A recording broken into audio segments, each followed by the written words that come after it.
Hello, and welcome to Pro Trader Strategies Market Commentary for Tuesday, March the 2nd. My name's Eric Wilkinson. Some of you may recognize me as the Wolfman from CNBC, Fox Business, or even the Wall Street Journal for my commentary on everything from economic to geopolitical and market analysis. Please keep in mind that everything that we talk about in these daily market commentaries is not a solicitation to buy or sell any of these securities or strategies.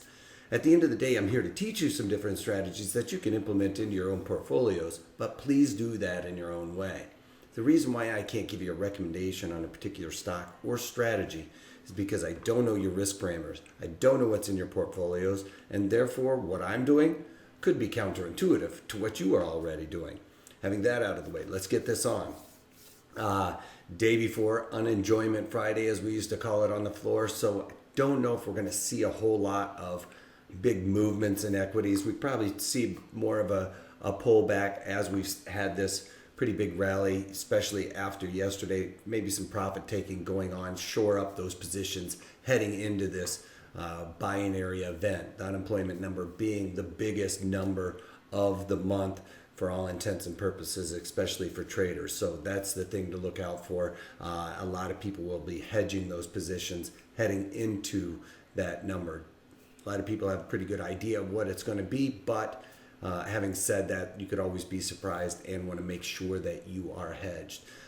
Let's get on to the overall economic data points. We've got German import prices came in line with expectations, a little bit higher, but at 0.9% versus the expected 0.5%. We also got Spanish unemployment change came in a lot better than expected, with less people being unemployed than what was expected. Came in at negative 904,000. People got hired, was expected to be 5.2 thousand. So better than expected there. German construction PMI came in line with expectations at 52.5. And then we also have the European CPI, Consumer Price Index, estimate come in at 2.0%, was expected to be 1.8%, so slightly higher than expected there. Then core CPI estimate was at 0.9%, expected to be 0.9%. Now the core CPI, Consumer Price Index, strips out some of the more volatile aspects of that number, being food and energy and tobacco and alcohol. So they're keeping up with their consumption of alcohol, I guess. No, I'm just kidding. Anyway, their unemployment rate for the European area came in line with expectations. Then here in the United States, we got unemployment claims coming in lower than expected at 223,000, was expected to be 243,000. That number is looked at, but tomorrow's unemployment number is the one, the non-farm payroll, that everybody looks at. This is just a precursor gauge to that, so we could expect that that number would closely reflect what we're looking at here. Then a little bit later on, we have natural gas storage change coming out. As a matter of fact, I probably should have gotten that number already, but natural gas storage we'll come back to in a second. Natural gas storage came in at build of 7 billion cubic feet, was supposed to be a drawdown of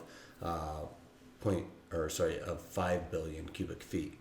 Then onto the overall markets, we got crude oil falling off as broader equities are coming off, back below this value area. So yesterday it did settle below that upper one, but this one being below this other value area could easily signal a bit of a move down to at least right around here at around 51, maybe even test that $50 a barrel area. Then on to gold. Gold being supported by the 200-day moving average, but if the equities are going to continue to push higher, especially tomorrow, we could really see gold start falling out of favor as people pull money out of gold and back into the equities. So keep your eye on that. If you are long gold, some break below that 200-day moving average, I would start to really pair some of my longs if you've been long here. So especially going into tomorrow's economic number. So then the bonds, again, as equities are rallying, bonds falling off and testing that 149 handle that I've been talking about. This is going to act as support right around in this 149 area. So the next line in the sand is the 147. So I still see it wanting to kind of trend back and forth, but if we start getting a real good economic number tomorrow out of the non-farm payrolls number, we could easily see this go down and test that 107 handle tomorrow. So, that's why a lot of people are starting to shore up some positions, make sure that they are hedged appropriately, as you guys should be as well. Then on to the overall equity markets. We've got the Dow Jones Industrial Average just off by about 50 points. Nothing really alarming here. We could want to see, it could want to come back and, cover this gap here. Doesn't necessarily have to happen right away, but that is going to be something chartists are keeping a close eye on. Is anytime there's a gap in a chart, charts want to fill that gap. So, and the Dow Jones doesn't do that very often, but you can see here when we had a little bit of a gap up there, it did want to retrace that and make sure it got covered. So just keep that in mind going forward. I don't know that we'll necessarily see it anytime real soon, but maybe in the next couple of weeks that will get covered. Then we've got the NASDAQ just off by about 12 points also. After yesterday's big rally, it's really still an inside day of that big move. And the overall market's really, I'm just looking at it as today is longs are covering, shoring up positions, taking a breather, if you will, is more what it kind of feels like heading into tomorrow's number. Tomorrow could really be busy. Then this is the equity breakdown, 15-minute chart. It has kind of broken out. Usually an inside day would be the volume profile, the market profile being inside yesterday's range there. It has kind of broken out just a little bit in the past hour or so, but for all intents and purposes, after that big rally yesterday, this is really feeling like an inside day to me anyway. On to the trades that I've gotten.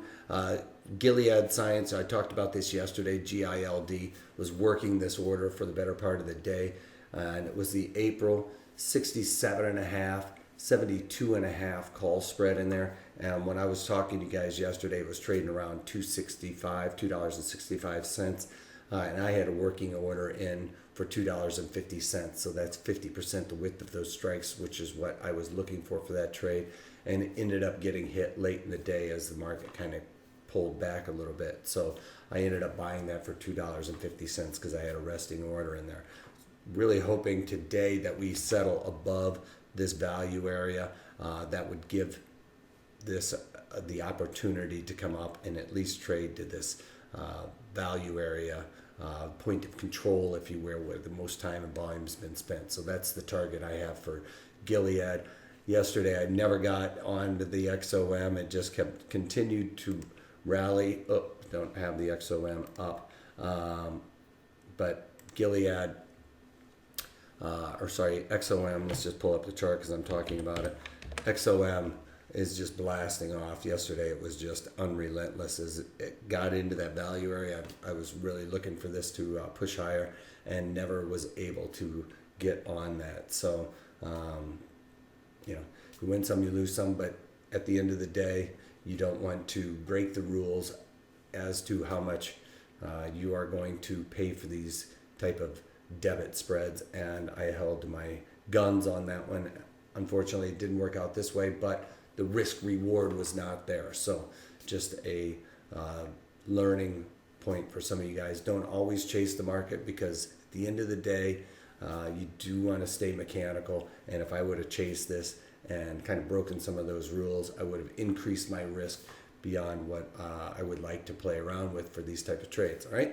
So tomorrow we're going to be doing the long put spreads, and I'm going to go into all the rules as to how to set that up. It's going to be a really good one. I've got a couple already that I have vetted that I think, in this environment, we need to start adding some downside protection. So barring a blockbuster data point out of the non-farm payrolls, this should set us up pretty well for maybe a bit of a pullback, or to add some downside deltas in our portfolios that have gotten a little bit long. All right. So that's all I got for you guys today. Other than if you can't take that, take it easy.